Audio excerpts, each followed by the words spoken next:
what's up, YouTubers? Man,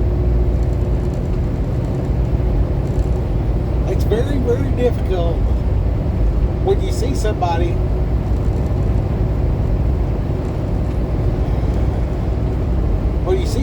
that's just struggling and they don't know which way to go. They're like, what is truth? You know, I think we've all had that moment, right? And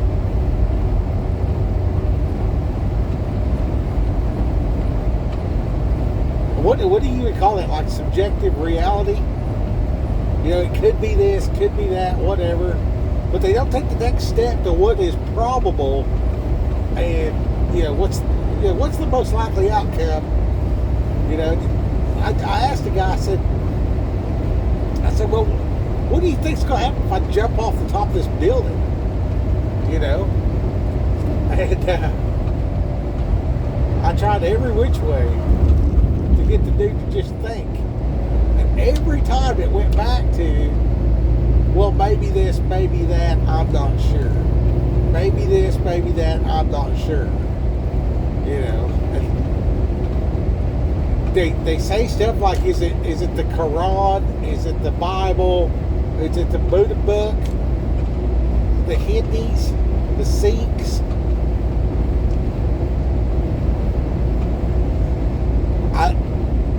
All I can do is ask is like, well, which one of them have you actually read? Have you read any of those books that you just said? Well, which one's right? This, that, and the other. Which one of them have you read? And it just comes down to lazy. Like Satan is banking on the fact that you're lazy and not going to read these books. It takes somebody else's word for it. And I was thinking because a guy put it in, he said something, it's basically following the Bible's what it is, but he was talking about a psychological reset to the proper operating system. So like, deleting your current operating system and uploading the correct one. And I'm like, I can't watch this dude because I don't trust him. And then witnessing just, 45 minutes ago, talking to a guy,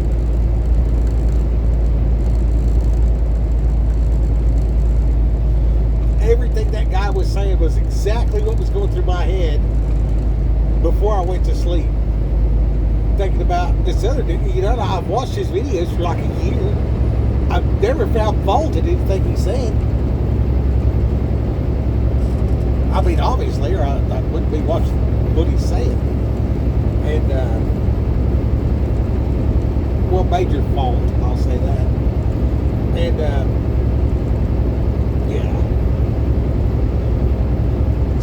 So where you draw the line, I mean, where you put your faith and all this kind of stuff, that's really what it comes down to. It's like, are you going to be lazy and just, take somebody else's word for it? Or are you going to do what it takes to figure out, is this real or not? You know what I mean? That's really what it comes down to. Are you actually reading the Bible? Because I actually read the Bible and I get settled on a subject, and that's just the way it is. And I might I definitely learn more nuance as life goes on, with more experiences and stuff like that. And it's real, and I know it's real. I'll give you a prime example. My wife is coming back from Arizona. One of the kinfolk did an online thing, but then the graduation was in Arizona, and then her brother's out there and stuff. So it's like, hey, here's an excuse to go see everybody. And I had the chance to go home this week, and I did not. But I used the time to observe the Sabbath and then just slow roll on this trip to New York City, which I don't have to be there till like Friday morning or whatever. So getting into New York, you want to drive at night, not during the day. I don't know if it's to abide by the law or if it's just one of the things like it's cheaper. Like some of the roads cost more during the day and stuff like that. So it's kind of the unwritten rules. Like, well, if you're going to drive here, park your semi in the middle of the street to unload, we prefer you do that at night. So they charge a premium for the road usage during the day. And anyway, which I'm going to a secure facility anyway, so it doesn't matter.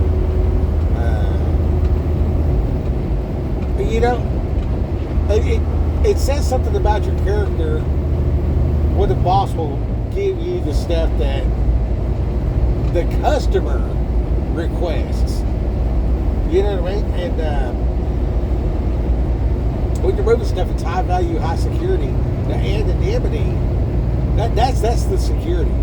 Like, you can't tell what's what, man. All you see is a truck with a label on there, and some of the dumbest shit I've ever seen in my life is high value cargo. You know what I mean? Like freaking shoes, man.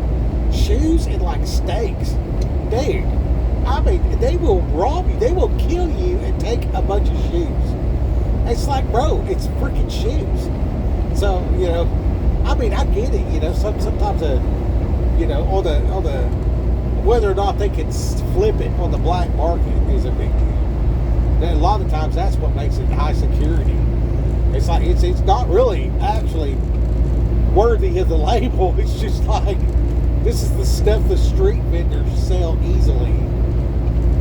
And then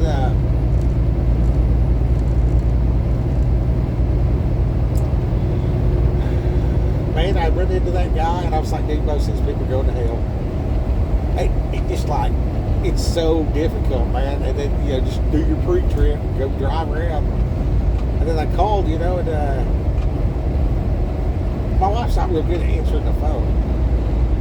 And I'm pretty bad about it most of the time.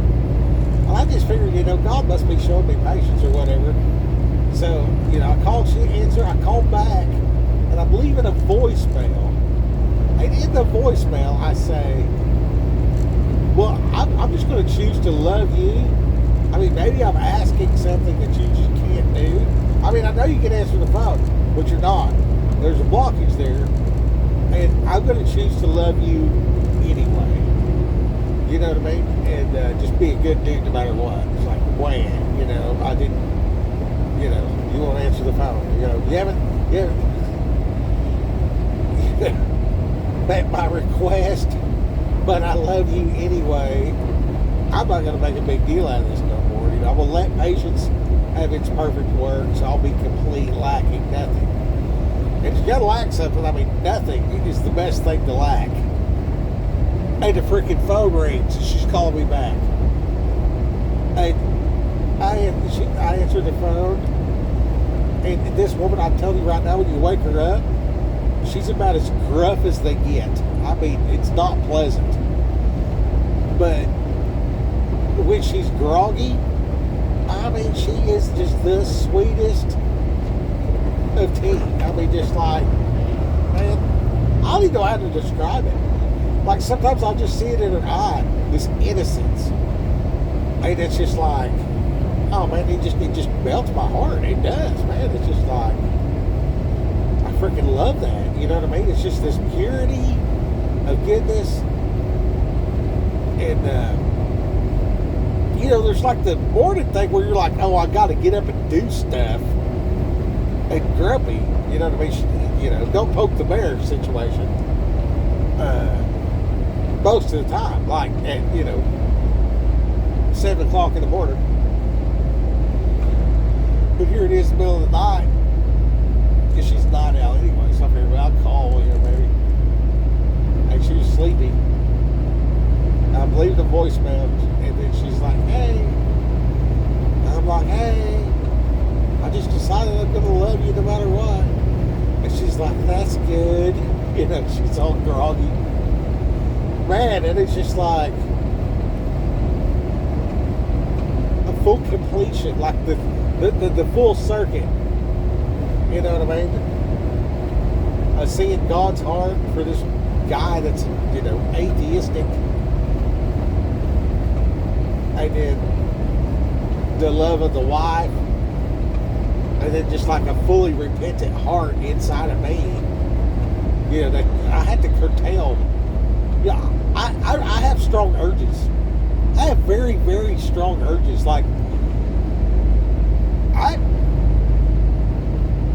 want to punch people in the face sometimes, and I don't. You know what I mean? And you know, I mean, don't get me wrong. I'll break my leg off in you and shave my beard out of paranoia. If a woman's in danger, like, I will go full fucking Batman on your ass. Don't think I won't. Don't think I haven't recently. However, and my leg's healed. My leg does not hurt at all now, which is great. A little bit sore in the ankle. Like, it was doing great. Then, like, I'm like walking, and I noticed like a little twinge in my ankle. I'm like, where's this coming from? Like, I just called it a lying symptom, you know what I mean? Immediately. And it lined out, you know what I mean? So, weird. I don't know, maybe that's what the old people have been talking about all this time. I don't know.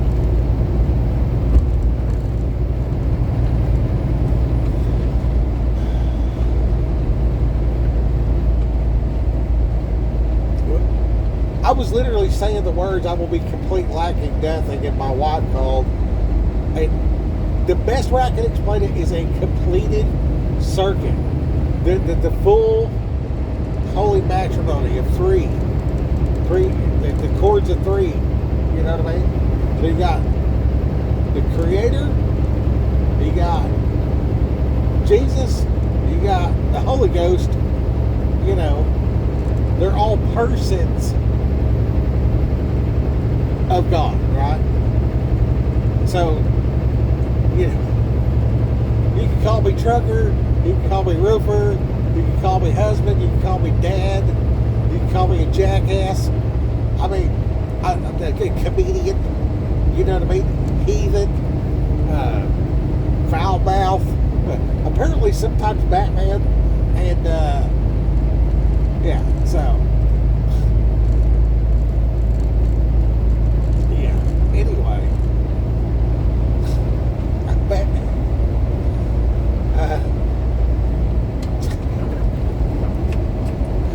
In my head, I just pictured Batman like pulling up in like a beat up Pinto. It's like, I'm poor Batman. Raising my wings and like fucking holes in the wings and shit. It's all jerry rigged together. Somewhere here between, like, hillbilly. I'm the Batman that shows up in a square body Chevrolet with a dent in the door. Sitting on 15s, the brakes ain't very good. Come on.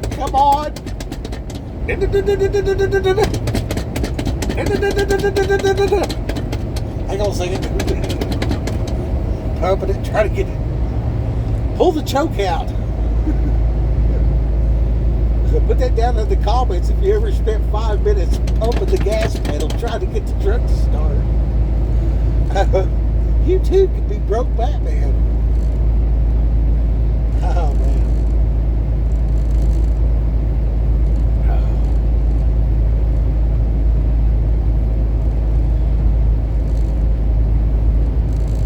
Pray for that guy at the cashier. Yeah, because I was trying to get him to think about something good. We're like that, and he was just all blank. You know what I mean? I was like, have you ever held a little baby? You just look at him. You know?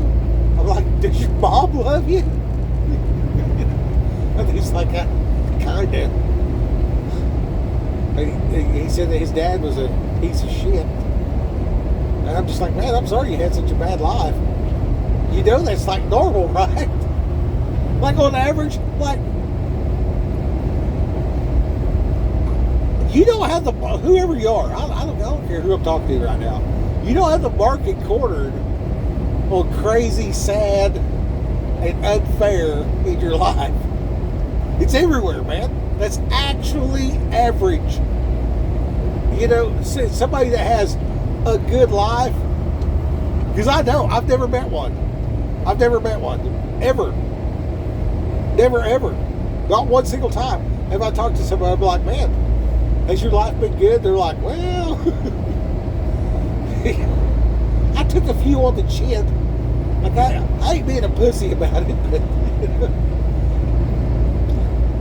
life is thoroughly, complicated situations and hardships. That's part of it. Like, we learned in the struggle. You know what I mean? Anyway, this guy was so far down.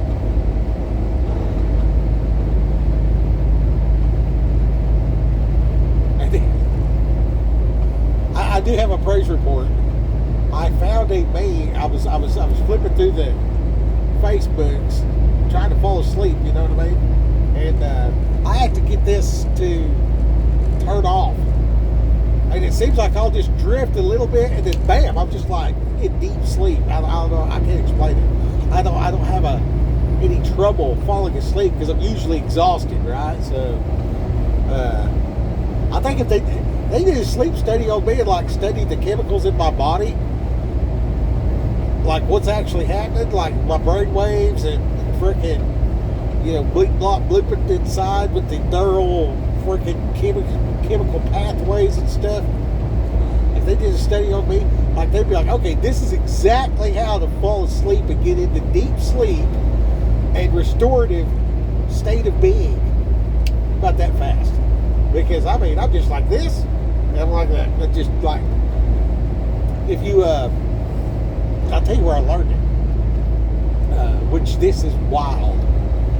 This is wild, but it's true. If you take a chicken and you set him down and you put his wing up over his head, like bend his head down under his wing and set him down, count to 3, let go of the chicken and just walk backwards just away from him like that. And that chicken will lay there asleep any time of day, doesn't matter. And yeah. So because I seen that chicken go to sleep, like and it's true, they all do it. Like you can do, like this might be a way to beat insomnia. If you have insomnia, like get you a chicken, right? You have breakfast and like learn how to sleep. I think I might have to show my wife this because she struggles going to sleep. Anyway, yeah, that's just like I know all kinds of stuff about chickens, man. Like Peterson Industries. If you eat a chicken, this is a fun fact for you. If you eat in 2002, 1, something like that, 2000, 2003, something like that. If you ate chicken anywhere on the planet Earth, there was a 53% chance that it came from the Peterson Bell. Like for sure, all of Kentucky Fried Chicken to this day, for sure, come from the Peterson Bell. Lloyd Peterson was in Decatur, Arkansas, and what's his name? Sam Walton was in Bentonville. Okay, Lloyd Peterson started putting chickens in the window, and then later that building became the video store, and I actually lived in the basement of that thing, which is huge. It ain't very tall. Like, you got to duck. I got to find it there one time. I just picked the guy up and took off running, digged his head off the beam. And then later in prison, that was like my go-to move because it worked so good. Anyway, I don't know why I bring that up. But Lloyd Peterson had Peterson Industries, and he started selling chickens. And then, like, man, they do all kinds of stuff. Like, there's a, I don't even think they're in business no more because, I mean, this dude had his own airport and everything. And he came up about the same time that Sam Walton was coming up and stuff like that. And anyway, he put the chickens up there in that deal or wherever like that, and he started making his money doing the chicken stuff. And then he learned everything about their biology and like how to raise them for to cook or to lay eggs or to breed and stuff like that. So and then like the buildings have to be a certain way. They're engineered for optimum raising chickens. You know what I mean? So like you got water lines, feed lines, they got to crank up, crank down, they got a shocker wire so the chickens don't get on the thing and weigh it down, pull it out of the ceiling. And then you got like the chicken wire on the window. It's got these tarps that drop down, so you got to be able to, you know, hold in the heat during the winter and cool them off. And surprisingly, chickens are real hot-blooded. So it's more about keeping them cool than it is about heating them up. Like one of the main problems is if they bunch up together, they'll smother. And because I think they run at like 102, and then, you know, feathers and dust, right? Like, you know, they smother. So that's the thing. And then most people don't realize this, but the chicken that you're eating, those chickens get to be about 40 pounds. They are significantly bigger than turkeys. The ones that you're eating are babies. Those are not full-grown chickens. I think they're like 12 weeks, 17 weeks, something like that. I forget. But they will take a school bus out there to a 4-house farm. This farm is it's got a what is it, about 60 to 80 foot wide and 500 foot long, depending on where you're at. I see them come out with a school bus and put chicks in these chicken houses, and then it takes, you know, 4 or 5 semis 17 weeks later to take the chicken to the market. And what I did for Peterson, I worked at the plant a couple times. I didn't like it, but if you was on the R&D, research and development, we would go out to the field, and I was a jackass back then. I was just running around, yeah, I mean, you know, 19, you know, looking for the keg party, you know what I mean, like, you know, wayward, just having a good time. I was trying to recapture my youth, I think. I felt like I got cheated out of being a kid. Then here I was, you know, pocket full of money in a fast car, and so I was working for Peterson out there. Learned a lot of stuff, man. Drove around in a propane-powered F-150. Probably like if I had to have a truck for the apocalypse, yeah, freaking 95 Ford 300 straight 6 automatic with, you know, a propane tank in the back that I can fill up with natural gas. Yeah, that's like, you know, the best. It's like the best because there's no soot. Like those motors, 300 straight 6 pretty good anyway. But when you run that thing on natural gas, dude, you can put 400,000 miles on this engine, take it apart, and the bearings look brand new. It's the craziest thing ever. I think they didn't have enough torque to hurt that transmission. So that was real good. Anyways, yeah, well, there was a lot of shenanigans. And then, like, we kept wrecking the truck or whatever. And, I mean, we really put it was truck 657. I'll never forget that truck. And the dude that was our supervisor, Anthony, they fired all of us, man, because we were just doing shit up, man. It was bad. It was real bad. Like, me and my buddy Larry, real good guy, man. One of the best guys I ever knew.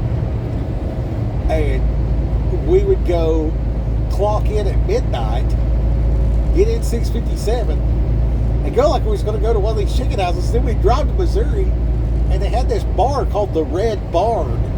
And we would go in there and shoot bull and get drunk before work.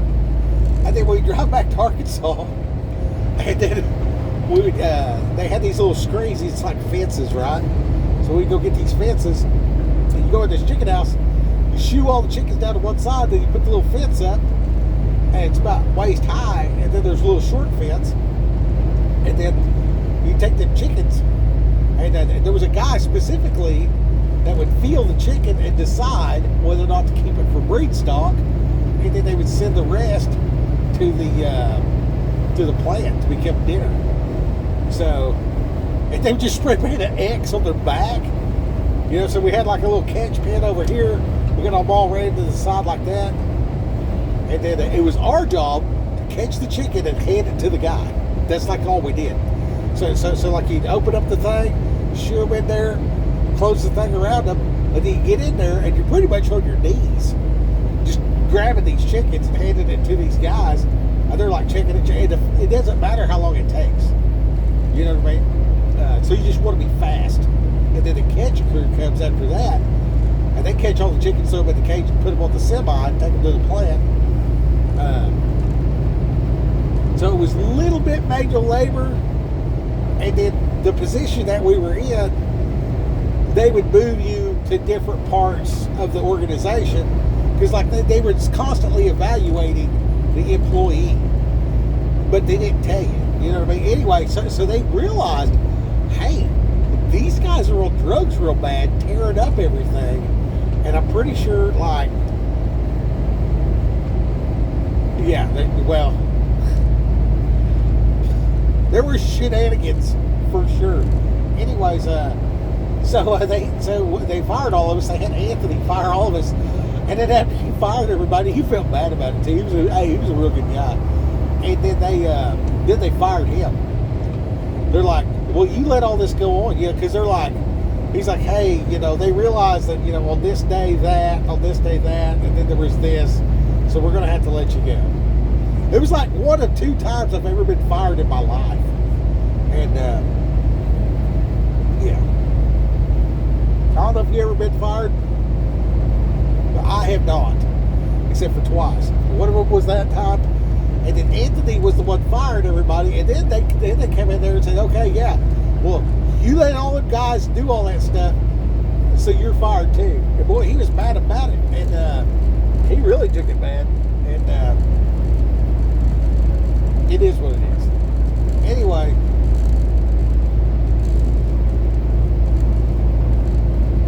on Judgment Day, man, I don't want him to say, depart from me, I never knew you. You know what I mean? I need a daily interaction, and I need to be doing and going on behalf of the Creator to try to reach His lost kids. And man, it gets hard out here, boys. I'm telling you right now. I'm telling you, dude, it's difficult. It seems like the more time I got on my hands, the harder it gets. If I stay real busy, it ain't that bad. And if I don't let myself get frustrated, and about all I can do that is say, oh, well, there's tragedy. Oh, there's hardship. Oh, there's tragedy. How can I help? It feels like I'm doing something in that moment. Man, it's when you slow down and you don't do nothing, or if I get frustrated.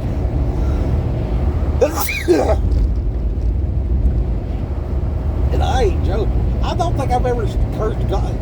I'd curse God and just be like, kill me, God. You know what I mean? Job's wife told him to curse God and die or whatever. I don't think I've ever done that. But I have,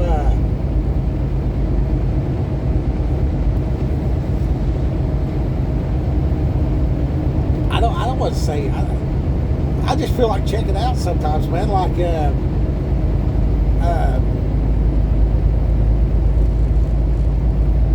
what's it going to be like to just like hang out with Jesus on a regular basis all the time, and all this good stuff? What does that look like? And man, it sounds great. I'll be honest with you, it sounds great. I heard something about streets of gold or whatever. I don't know. I try not to look at it too much because I feel like I'm missing home. And I realize, man, I can just hang out with him right here today. You know what I mean? That's something that I don't think a lot of people get to do. And I don't want to belittle anybody or make light of their struggles or anything else like that. I don't want to be that guy that's inappropriate. But sometimes it's inappropriate to coddle these people that need a kick in the pants. you know, and I don't know who's who, and I don't know what's appropriate. But I fully trust that God will give me that in the moment. And when I was talking with that guy earlier, you know, it came to the conclusion of our little talk there, which lasted quite a while actually. It's probably about, you know, 15, 17 minutes, something like that. And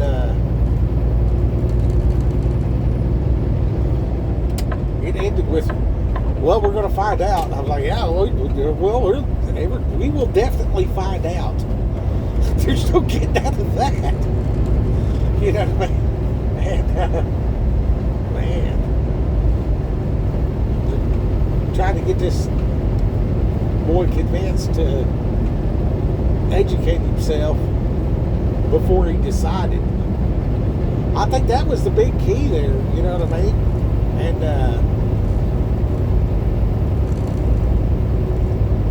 I don't know what happened to him, man.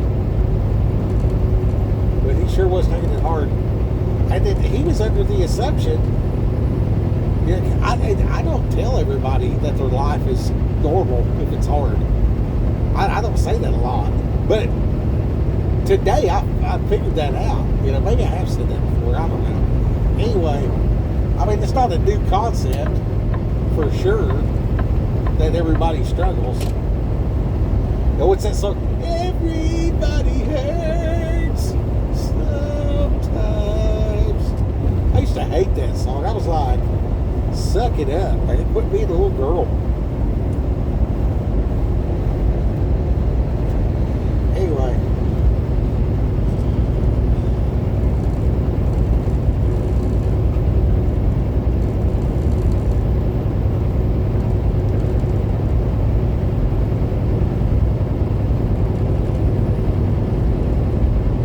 Sorry, that just made. Remember, I haven't talked about going to the bar with Larry in a long time, but I said that part. Don't be a little girl about it. Or that's something Larry used to say. Larry exploded. We were at the Yonder, and yeah, it didn't work out, man. It did not work out. More recently, the freaking Border Patrol dog barked at the truck. You know what I mean? When those guys was walking everywhere like that. Man, it was just like, it triggered a lot of go. You know what I mean? And I ended up praying for all them guys. You know, and then here's this deal with this boy, you know what I mean? And I'm asking you guys to pray for him. And then, my buddy Larry, you know, I'm asking you to pray for him. And then my friend from back in the day, Carrie, I'm asking that you pray for her. You know, and man, these are real people.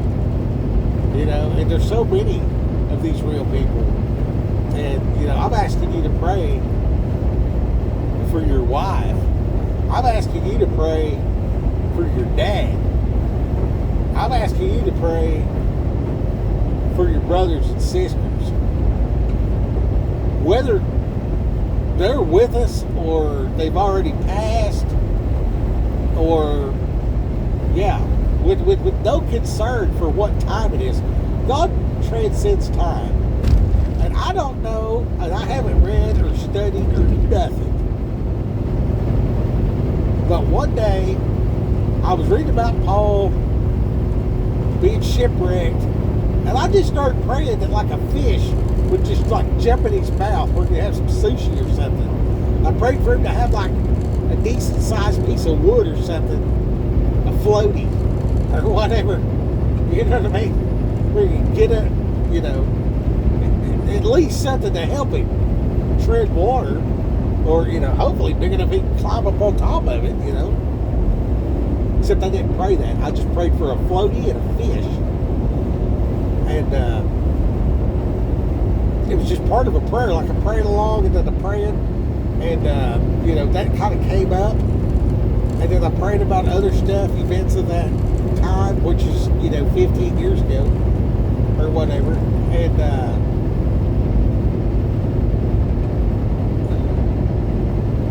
then I opened the Bible up and I looked down at the page, and it was at the end of one of the epistles where it's like everyone here greets you. It's just like I could feel. I don't know how to explain it, man. It was like when people wave at you and say thanks. You know what I mean? Like a Zoom call or something. You know what I mean? It wasn't a visualization. You know, it wasn't like an open vision or like a mind's eye type of thing. It wasn't that. It was a heart thing. Like I knew it in my chest. When I looked down and I read it, and I knew it in my chest, it was like, hey man, thanks for that. You know, it's like,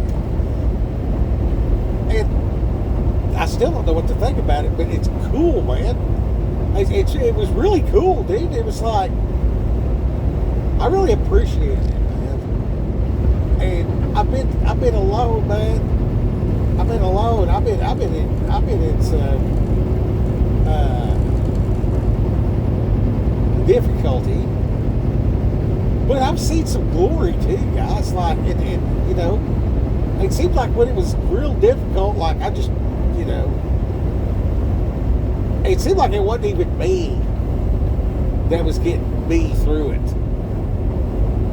And I honestly believe that's available for every human. And, you know, the scripture, you know, for whomsoever will, you know, and if you're willing to pray for these people, and you know, God loves an incredible amount of love, and the mercy is, it's incomprehensible. It's incomprehensible. You know, there's all this stuff, you know, where it's like this hard line, you know, seemingly just stiff, you know, sin, death, sin, death, sin, death. And then there's like this whole grace thing.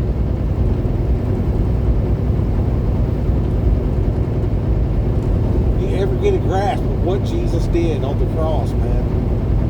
If you ever really understand that, which there again, it's very difficult to understand because of scope, scale, and ultimate glory.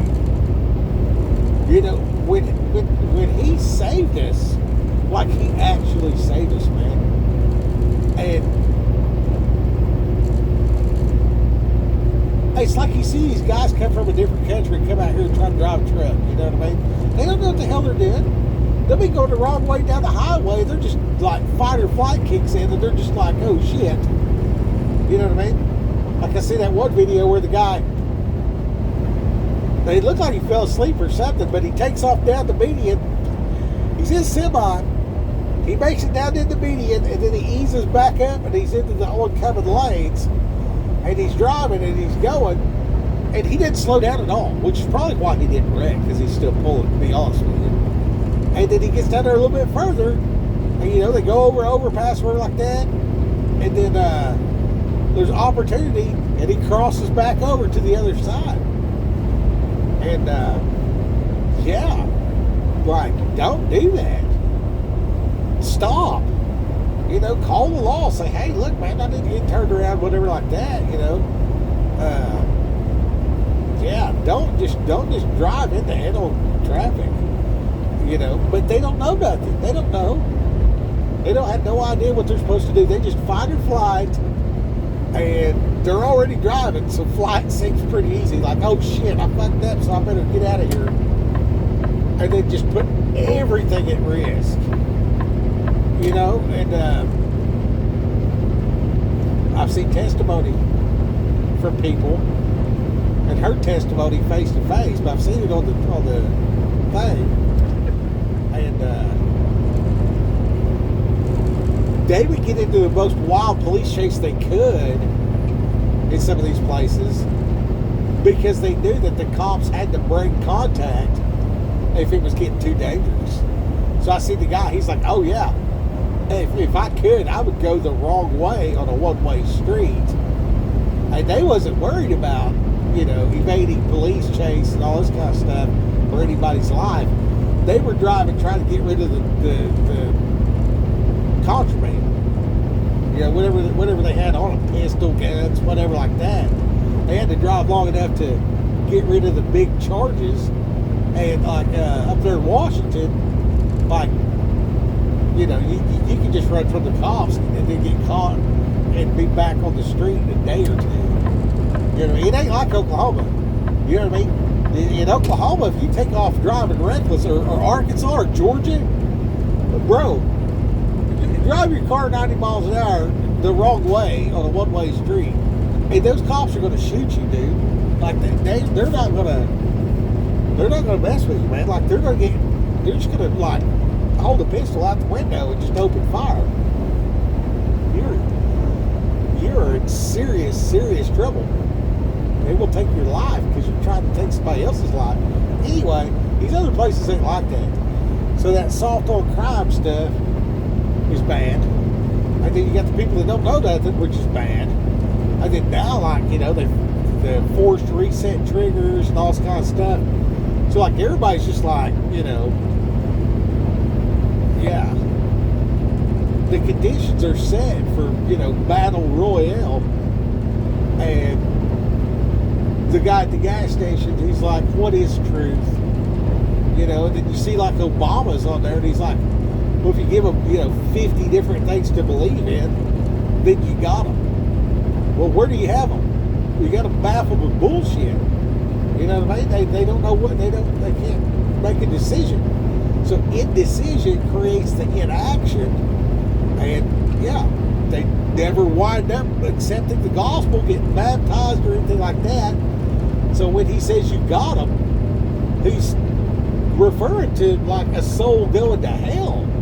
Is what he's actually talking about. He stops short of saying it, but that's what he's describing. It's pretty bad. It's very bad. The divider in chief. Divided we fall. And then you can really tell what that guy thinks about stuff and what he thinks ought to happen by the speeches that he gave in South Africa. What did that produce? A man by his fruit. This guy goes to South Africa, gives a speech. Within 4 months, like, all these people rode up and started killing the farmers. It's like, oh yeah, that's a great idea. Just kill the guy that knows how to grow the potatoes. What's that movie, Faith Like Potatoes? That's a solid movie. It really is. I just to see the you want to see racial division, watch Faith Like Potatoes. It's a self-selection. You know what I mean? Like, them dudes came down there. I think they were from, like, freaking, I want to say New Zealand. They might have been from the UK. Anyway, they went to South Africa, bought up a bunch of land, and just, worked like a savage, and, raising their family and stuff like that, and, tragedy happens, and, yeah. And there was a lot, it's a story about the South African farmers organizing, and then having a bunch of food. And then, the breakdown that we see with Obama later, which is not in the movie, after he gave that speech, they're like, oh, the white man's got you down.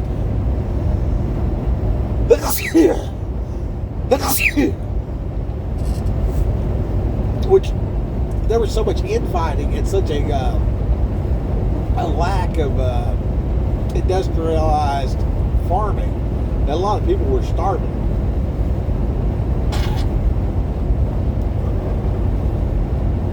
It has nothing to do with black or white or intelligence. It's got everything to do with political division. divided, you fall.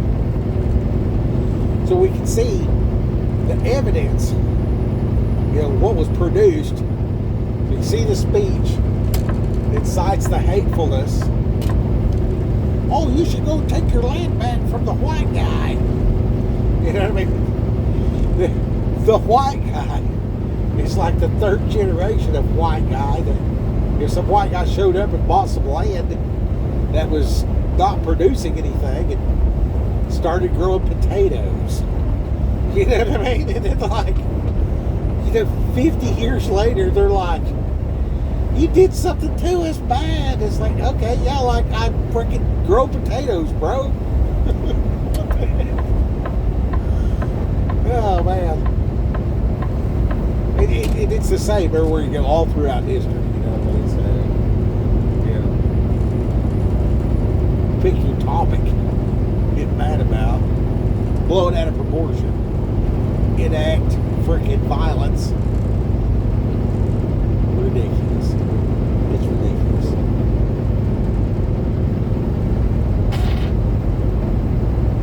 There is a medicine that'll cure it, though. It's called Morals and Ethics of Jesus Christ. Nothing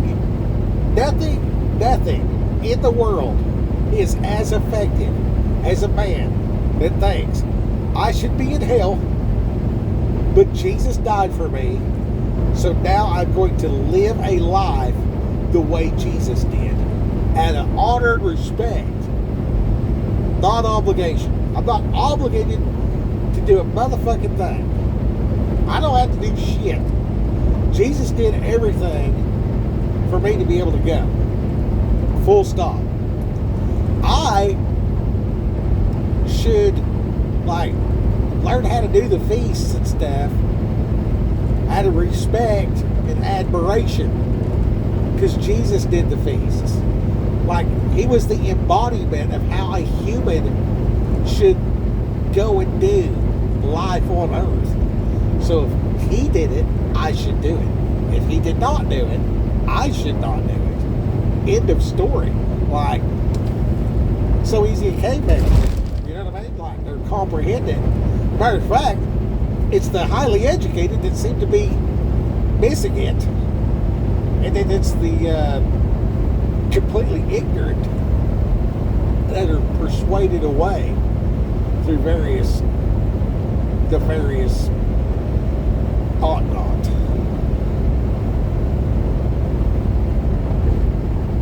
You want to watch out for the isms and the ites. For sure. For sure. Some of the worst shit on earth is an ism and an ite. Watch out for that shit. Isms and ites. Socialism, capitalism, Moabites, Edomites. Just pretty much any broad brush description of a people group so that you can categorize, divide, and conquer. That's your ites and your isms.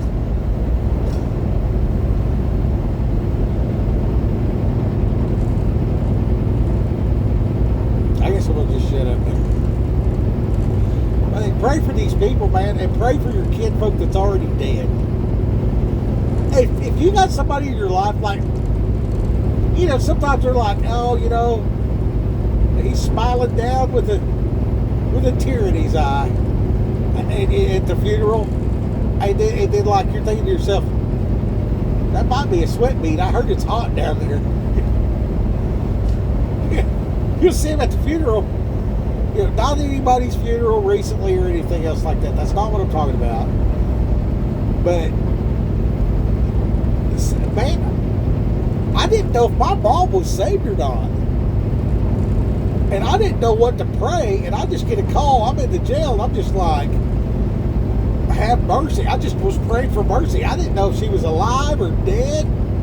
Pretty sure she did not, accept Jesus, and she was not following the Mosaic law for sure. Was not. So I'm like, okay. So, depart from me, worker of lawlessness. They did like, I never knew yet. I'm like, oh shit. Mom is in danger. Please have mercy on my mom. Please. Basically, in like the most intense emotion that you could fathom. Right for my mom. And I'm encouraging you to do that too. Now, she lived several more years. And then, like my wife woke up from a dream one time.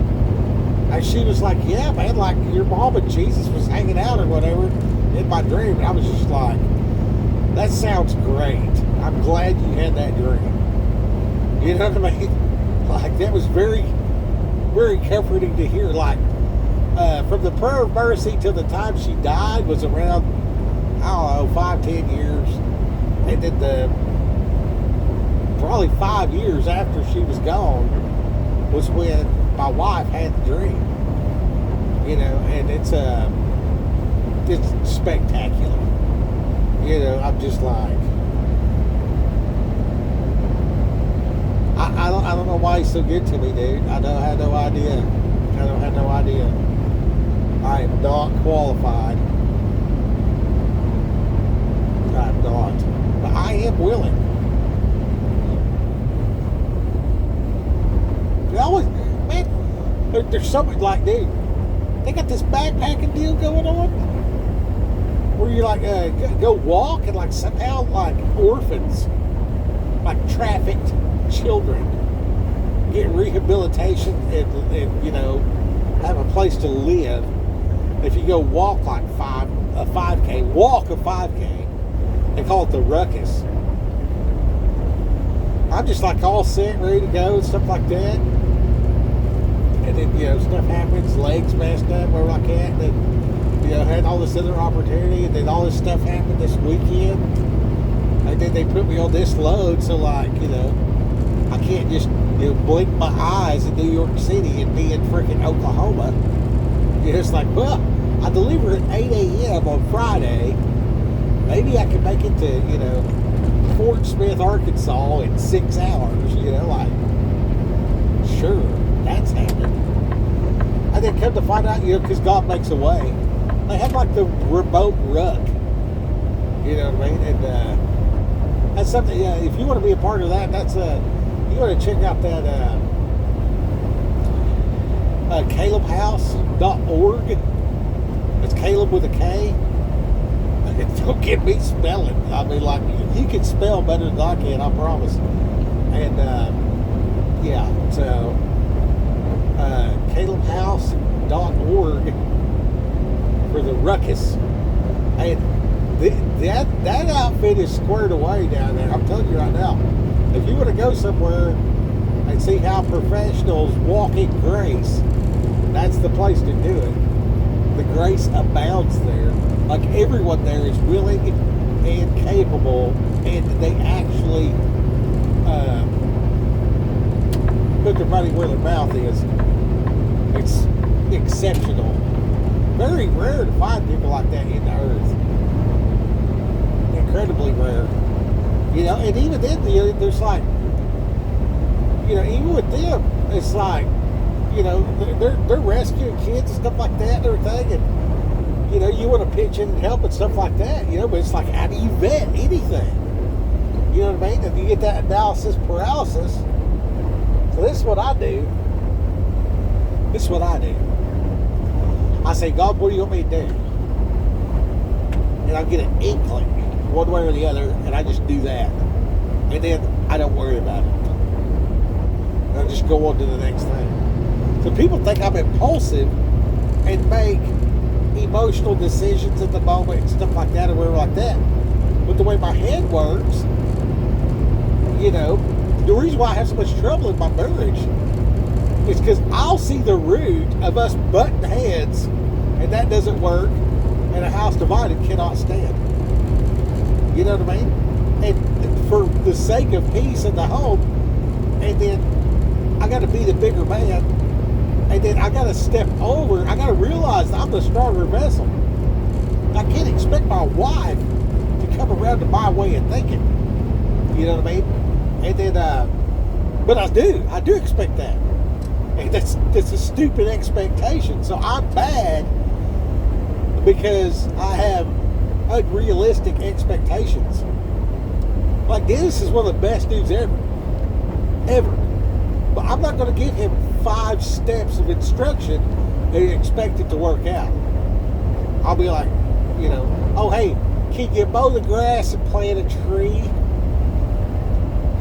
next week? That's not going to work with Dennis. But if I talk to Dennis, I'm like, Dennis, hey, can you check and see if we got any lawnmower gas?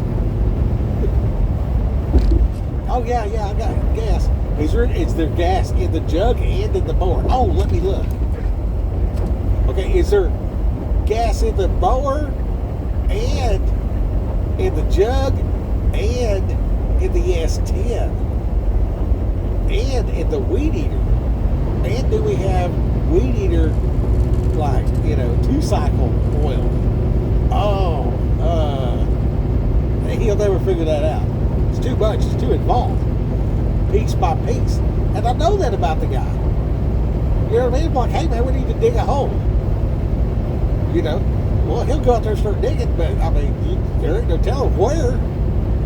But if you walk out there with him and you start digging the hole with him, and you're just passing the shovel back and forth, this is a rock crushing, ditch digging kind of guy. This dude can really get after it. He's stout. And sing a song while he's doing it too.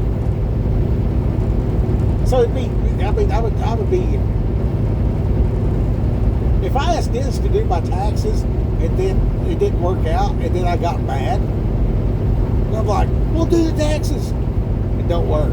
Do the taxes. It don't work. Do the taxes. It don't work. Until I'm mad and frustrated. Well, that's a me problem. It's a reasonable expectation. So when I pray for God to have mercy on my mom, even if she's already dead, I can fully expect that to be effective and, factually correct, because God can go back in time and give her opportunity. You know what I mean? It ain't over till it's over. And if you're breathing, it ain't over. And if somebody in your bloodline, if I can pray for the future, I can pray for the past. You know what I mean? And if it's worth worrying about or complaining about, it's worth praying about. So if you got somebody in your life and you're just like, I don't know if they made it, pray for mercy. Pray for mercy. For real. That's a real deal. And you can expect that to be effective, because it is. So I can put my faith in that all day long. But then here we are, I'm trying to get this to do my taxes. Well, maybe I should just hire somebody that's good at taxes. You know what I mean? Like, if it's to the point where I'm mad and yelling about how much I pay in taxes, I'm probably not expanding fast enough. Like, I'm not working the system correctly. And it's probably because, I have this prideful bootstrapping fallacy in my life where it's like, there's pride in self, and then there's, like Abraham, he didn't take any money from anybody because he's like, I'm not going to let you guys say that you made me rich. God's the one that made me rich. That's a thing, for sure. If you're solidly in that camp, never finance and just pay your tax. Let God deal with it. That's totally an option. If that's not what you're doing, bro, leverage everything you can. Put that stuff in an LLC and freaking leverage it to the max and spend more than you make. And